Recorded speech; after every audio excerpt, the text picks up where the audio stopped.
dimensão muito maior, ela é muito mais ampla, ela não é só uma espécie ou outra vegetal. Ela molda as relações, elas moldam as nossas memórias, elas moldam o nosso senso de localização, todas as relações intrínsecas à construção da nossa identidade. Então, falar da Caatinga não é só uma espécie, não é só a Jurema, não é só a favela, mas e as relações que nós temos desse espaço? Então, a gente precisa levar isso. E o reflorestamento era o quê? Uma coisa fria. Você chega lá, bota algaroba, você chega lá, bota ficus, para você arborizar a cidade, fazer sombra, você bota o ninho. E as relações, como é que fica? Isso aí nem está falando das relações mais ecológicas, que são impactadas também, mas as relações sociais, produtivas. Hoje o que mais temos aí é o garoto infestando nossas margens de riacho. Ou seja, fruto de um processo que não levou em consideração o recateamento, é trazer para perto o que é de fato perto, o que é nosso. E aí quando a gente foi pegar na literatura, vamos fazer um projeto de recateamento. Qual é a base que nós temos na ciência para fazer isso? Nós vamos recorrer à base do reflorestamento. Pegar a muda, plantar, mas em solo degradado, como é que fica? E as comunidades que têm outras ações, como é que fica? E o bode? Como é que vai deixar essa muda? Então nós precisamos ir adaptando na nossa diversidade. Por que essa introdução? Para a gente perceber que o recateamento, nesse debate que nós trazemos, ele não é uma prática, ele não é uma ação. A gente tem discutido que o recateamento é uma metodologia de trabalho. Se ele é uma metodologia de trabalho, ele é embasado no conceito. E esse conceito a gente vai ver uma introdução desse conceito, para depois a gente ver um pouco da prática e alguns resultados. Então isso é o que a gente estrutura nosso debate aqui hoje. Eu vou tentar cumprir o prazo.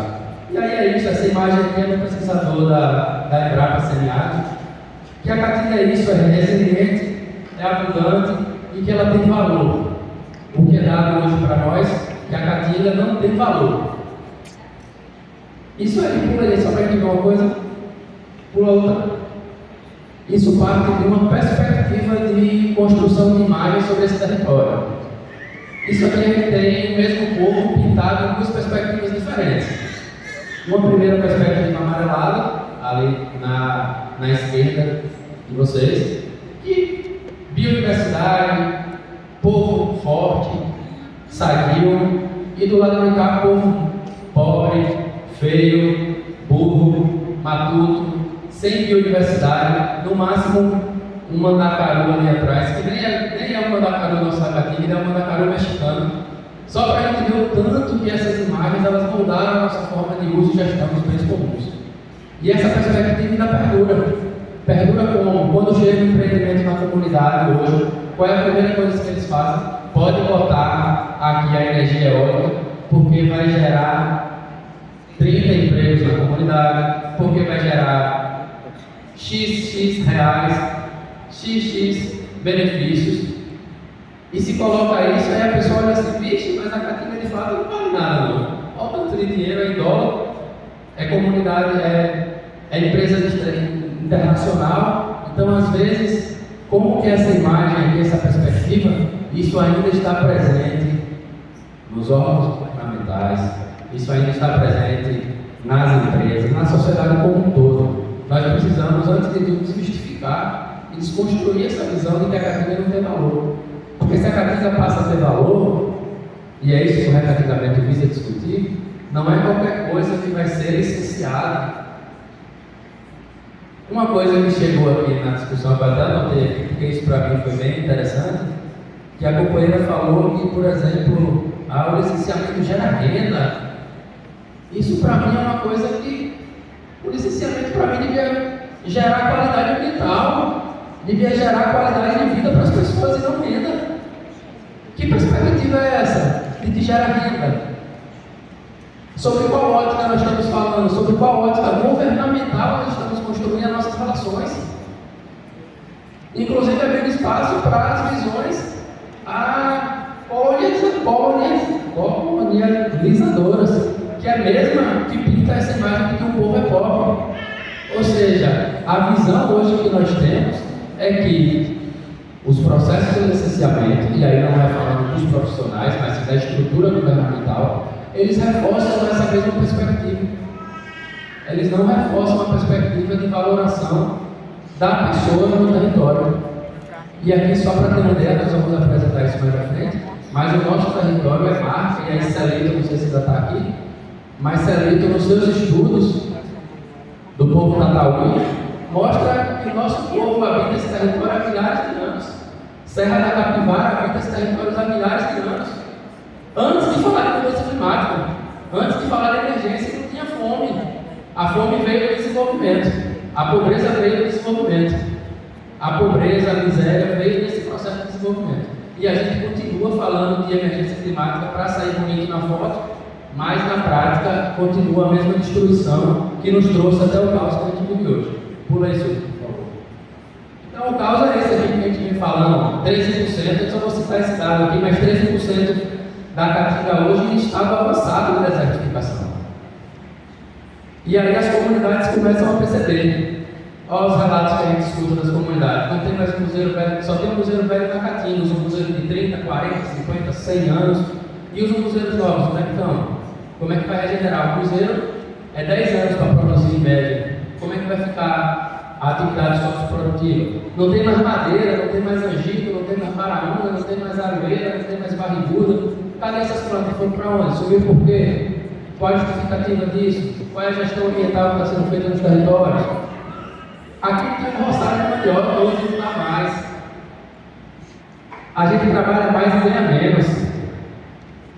A permanência das famílias está ameaçada hoje.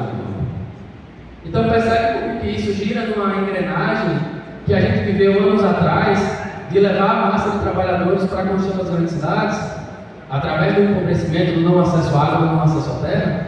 Então agora, na discussão ambiental, essa tônica volta. É gerar uma massa de trabalhadores precarizados, sem essa relação com o seu território, para construir essa questão de uma população empobrecida. Então, para a gente discutir recatinamento, nós temos que falar da condicionante humana, que também não é criar parque nacional, que também não é tirar as pessoas de dentro dos seus territórios, mas trabalhar numa perspectiva muito mais ampla. Então, recatinamento quanto metodologia, a gente vai questionar essas questões centrais para a gente conseguir avançar na nossa reflexão. E aqui ficou no meu mapa, a companheira tem até a questão lá das cores, do daltonismo, que eu não conhecia. O meu ficou péssimo, mas aqui é um mapa do SEI Bahia, desse lado, que mostra as áreas áridas na Bahia, um mapa do ano passado. Aqui é um mapa que a gente fez com base nos dados que foram divulgados pelo IPCEMADEM, do nosso território, então a gente recortou o nosso território, então ali de Campo Alegre a Canudos, e a gente percebe que nos 30 anos, né, que era para você ter uma avaliação do clima, a gente percebe uma mancha, não sei se vai dar para ver daí, mas uma mancha de mais de 8.000 km². Uma mancha grande de área árida. E essa área árida é a mesma área que está sendo impactada pelas mineradoras, que está sendo impactada pelas eólicas, que está sendo impactada pelos grandes empreendimentos que são essenciais. Mas a gente está numa área árida que deveria ser preservada, porque ali tem gente, porque ali gera renda. Então, o processo de licenciamento ele não é um processo puramente técnico, ele é um processo totalmente amarrado pelas questões políticas, que pensam em desenvolvimento, porque nenhum desses empreendimentos está fora da lei, entre aspas, né? Eles estão com base na lei. E aí, Pérez, um exemplo que eu acho que é bem emblemático, aconteceu ano passado, em dezembro, lá em Canudos. Um empreendimento eólico, uma empresa francesa, chegou sem fazer consulta prévia, passou por cima dos direitos dos trabalhadores, em conivência com a licença do INEMA, que como é que licencia sem fazer consulta prévia, que é uma comunidade tradicional, se não sabe. Tomara que seja, né? Mas ainda está no processo. Mas se não fosse um processo de luta, inclusive passaria. Mas quando outros passaram em Sobradinho, as comunidades que estão ali ao entorno daqueles empreendimentos eólicos, ali perto do Coqueirão da Onça, vamos perguntar para as comunidades quantos deles foram consultados sobre os seus territórios. Essas comunidades têm esses territórios há mais de 300 anos, 400, 500 anos. Então é muito tempo que essas comunidades estão no território e a gente não está levando em consideração os próprios dados e estamos fazendo uma política de faz de conta. Aqui, ó. Isso aqui é aqui em Juazeiro, isso aqui é em Centro-Sé, isso aqui é no nosso território como um todo. Empresas de fora, empresa francesa, dinamarquesa, quanto fica para o Estado? Quanto o Estado arrecada disso aqui? Quanto Sobradinho arrecada dos royalties, das energias eólicas? Quanto o Juazeiro arrecada da solar? Fiquei sabendo ali que nem arrecada, que eles nem são obrigados a pagar, exceto a mineradora que é CFI. Então, que lógica é essa de desenvolvimento que nós estamos fazendo? Que lógica é essa de licenciamento que nós estamos produzindo? É favorecer os interesses das empresas internacionais? É favorecer os interesses do colonizador? É favorecer aquela imagem que o nosso povo é pobre, burro e sofredor?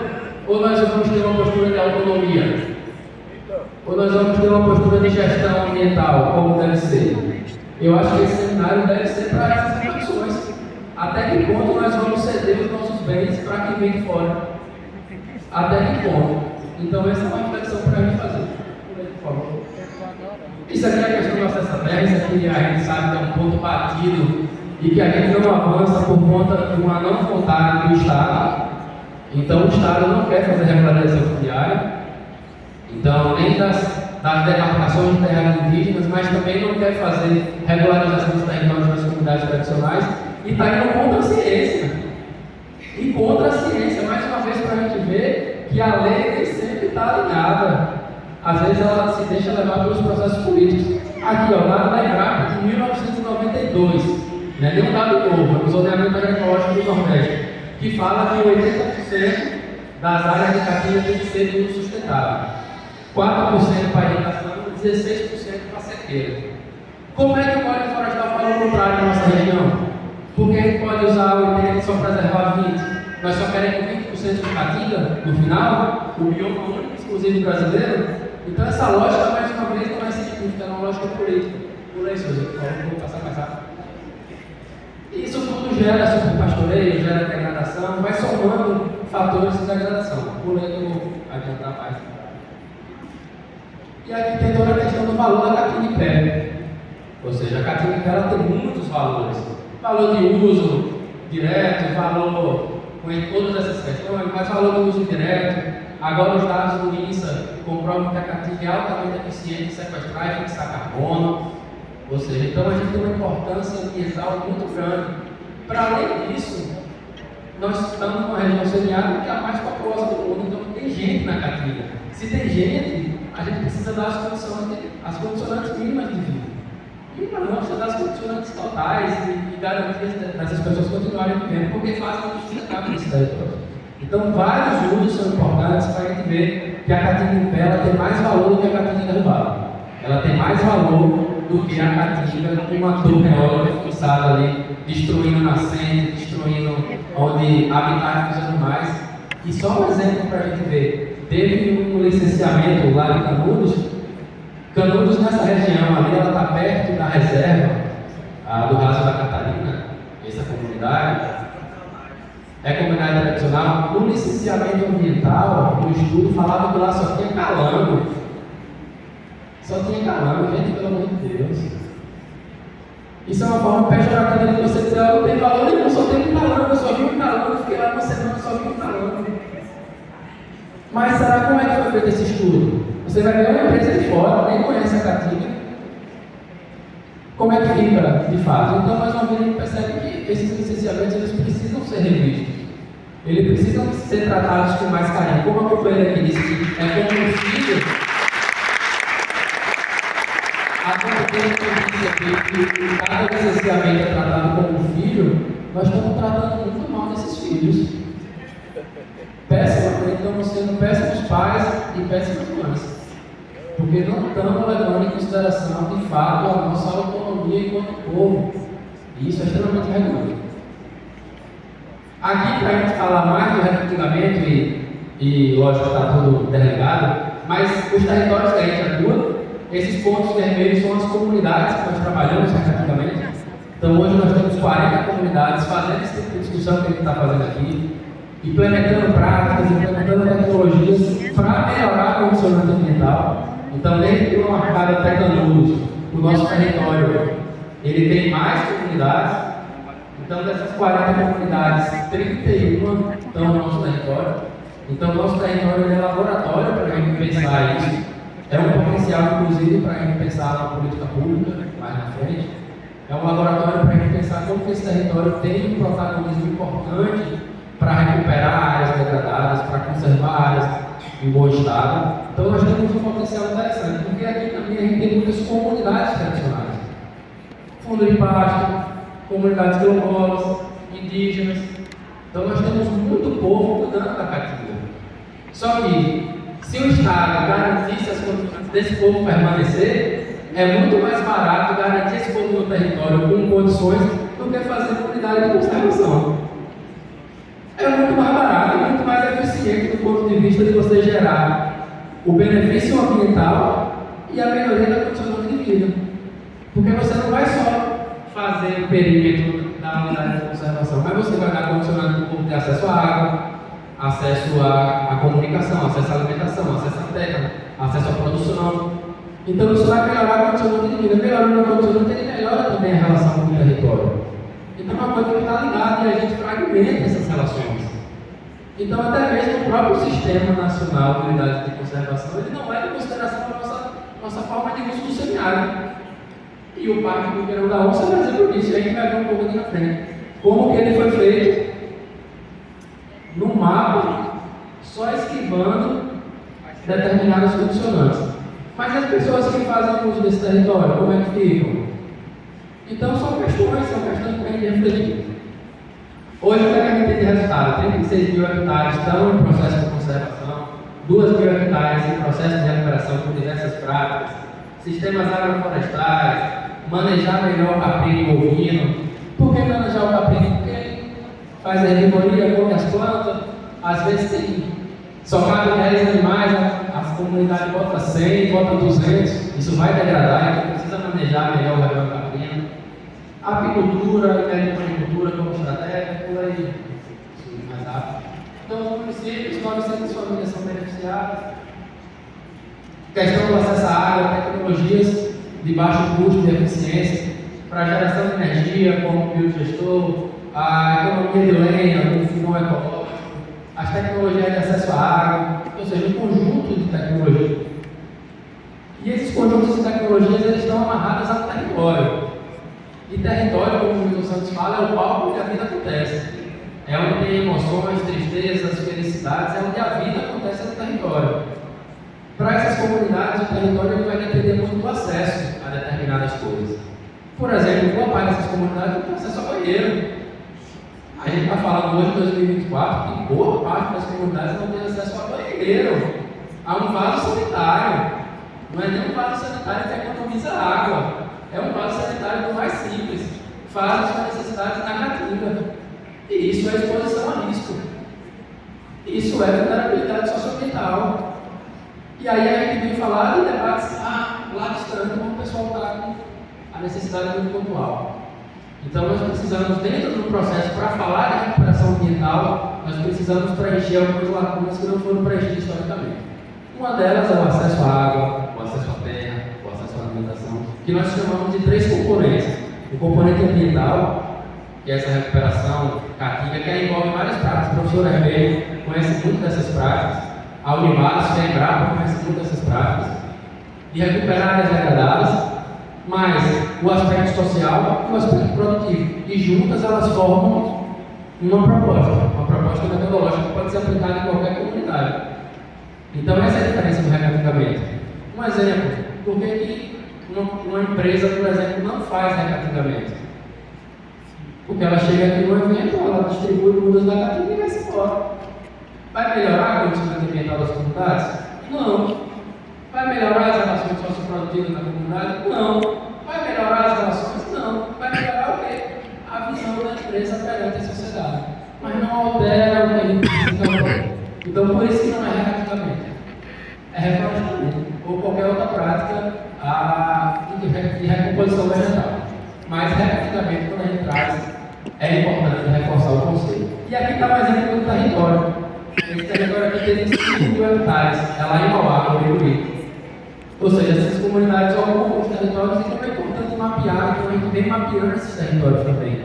Para quê? Para que elas reconheçam esses territórios, reconheçam os limites, defendam esses territórios. Eu não coloquei aqui porque não era o foco do debate, mas dentro do território desse aqui ele está 68% ocupado por requerimento de mineração. 68% desse território aqui tem requerimento de mineração ativo. Essa comunidade sofre especulação imobiliária, grileiro. E essa comunidade faz recativamento, faz processo de conservação da caatinga. Então a gente percebe que para a gente, de fato, ter o que a gente vem discutindo sobre emergência climática, nós precisamos ter, do ponto de vista, a garantia dessas populações com autonomia. Dizer, opa, não é ser contra a mineração, porque a gente quer falar. A gente quer ter uma energia solar em casa, a gente quer ter uma condicionante boa e é importante para a gente evoluir como sociedade. Mas não dá para ter mineração de tudo é canto. Não dá para ter aula de tudo que é canto, sem gestão, sem autonomia. E as pessoas vão ficar como? E a gente vai ficar como? Percebe? De tudo para fora. Cada vez mais tudo para fora. Então isso está ligado com o debate do recativamento. Não é só pensar as práticas. Aqui é mais um exemplo do mapeamento que a gente fez com índice de vegetação numa comunidade que está lá no Parque Coqueirão da Onça. Essa comunidade é uma comunidade chamada Fartura. Ela envolve outras comunidades no território, são 4 comunidades, Fartura, Língua de Vaca, tem mais 2 que agora vai fugir o nome. Mas a gente estudou de 85 a 2022. Essa comunidade está 70% dentro do parque. Esse território aqui, ó. Daqui para baixo é Parque Nacional. Daqui para cima é o que a comunidade tem para usar. Né? Porque ele porque paga é o lixo. Se a gente observar os índices de vegetação de 85 a 22 e a gente olhar o coeficiente de variação para a gente ver que as médias variaram dentro de uma média mais próxima ao que é a média em si, a gente percebe que a gente melhorou em média e diminuiu o coeficiente de variação. Então, para uma análise estatística básica, quer dizer que, opa, a comunidade foi positiva do território. Mas por que ela foi? Fartura é um exemplo porque Fartura tem recativamento, Fartura tem a presença do Estado. E aí tem que reconhecer que quando a presença do Estado ela é efetiva e ela é coerente, ela gera resultados positivos. Então ela está lá com o Bahia Produtivo, ela está lá com o Prosemiário, ela está lá com o Ministério do Meio Ambiente. Então tem resultado positivo na comunidade. Então a comunidade em 37 anos, a comunidade melhorou seu território com o debate de mudança climática, os territórios, avanço da desertificação. Como é que uma comunidade consegue melhorar o território? Então a gente percebe que a nossa lógica de pensar o desenvolvimento está indo na linha errada. E qual é a linha que está sendo pensada hoje? Bahia ser líder na mineração, Bahia ser líder na produção energética, e a gente está deixando tudo isso para trás. O risco que a gente vai pagar lá na frente a gente não sabe. Quer dizer, a gente até sabe, mas ninguém quer falar. Por isso, por favor. Mais uma vez eu apresento na comunidade. Então, como que uma comunidade, ela também faz o processo, lógico, com a metodologia do GPP, né, do satélite MODES, da missão Terra, da NASA. Então essa comunidade, lógico, vai variando de acordo com o período, mas essa comunidade ela tem uma linha de tendência positiva para a recuperação e para a fixação de carbono. Ou seja, ela sequestrou e fixou carbono na vegetação. Então ela comprova o dado anterior. Se o dado anterior fala que melhorou o índice de vegetação, o carbono melhorou também. Então essa comunidade que não deixou de criar pole, essa comunidade que não deixou de tapar umbu, mas passou a melhorar as suas práticas, ela melhora o seu território. Ela não pode ser impactada pelo Parque Coqueirão da Onça e dizer que agora ela precisa aprender como é que faz gestão ambiental. Me desculpe, mas quem tem que aprender com ela é o CGP.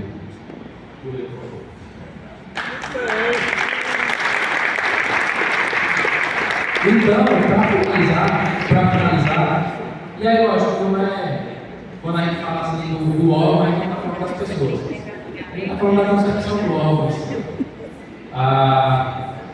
Mas oportunidades, por final, acho que essa é a penúltima ano. Oi? Frisar mais sobre a questão do recategoramento. Então você não entendeu não o tema da palestra. Não, então cumpriu o objetivo da palestra. Então é isso aí, o objetivo é provocar. Porque se não for Você está certo, Mar, você está certo, certíssimo. Para mim cumpriu. Eu estou me...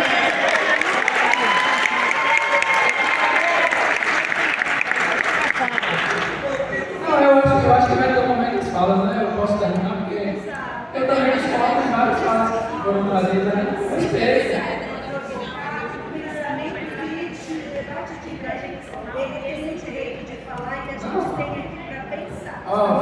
Vamos só retomar aqui.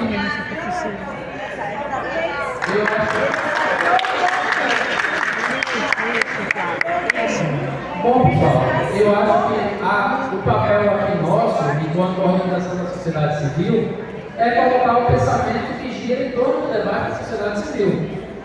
Se a gente não traz os debates que são postos na sociedade civil, como é que a gente pode fazer uma interlocução com os tomadores de decisão?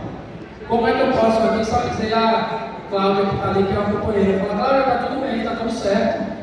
Não, eu tenho que falar, Cláudia, os limites são esses, os desafios são esses, os desafios são esses, e eu não fecho a porta para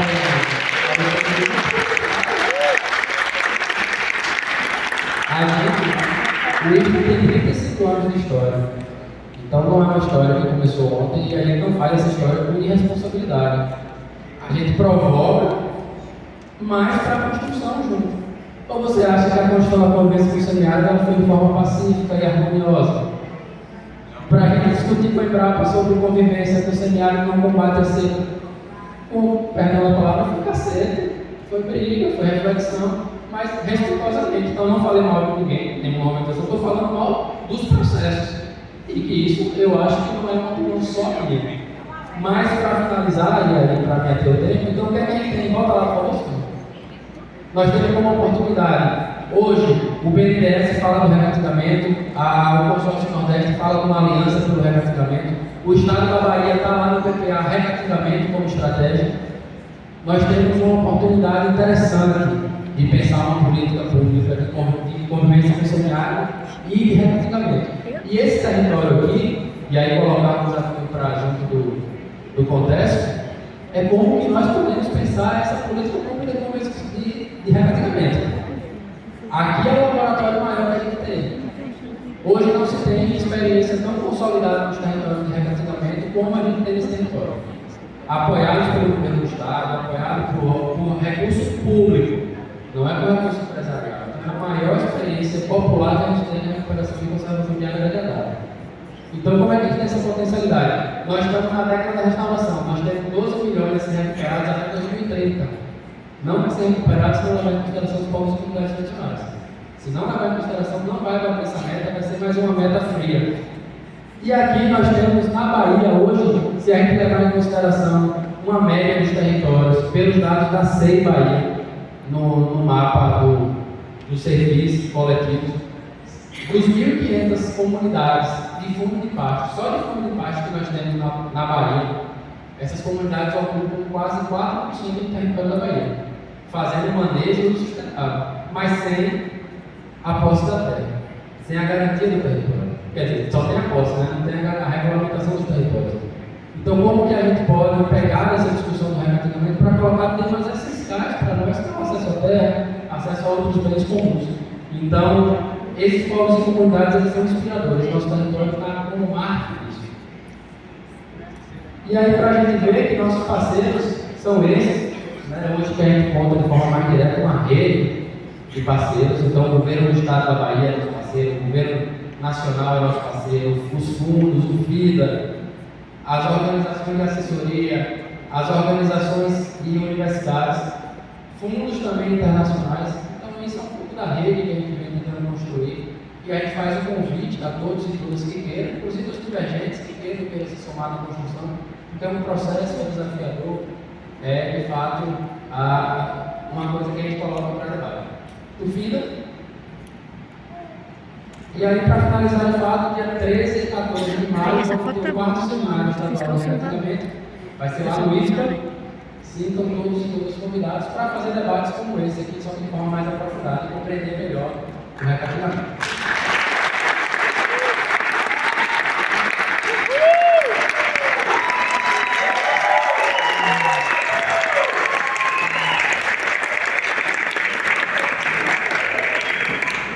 Agradecemos ao senhor Luiz Almeida Santos pelas considerações.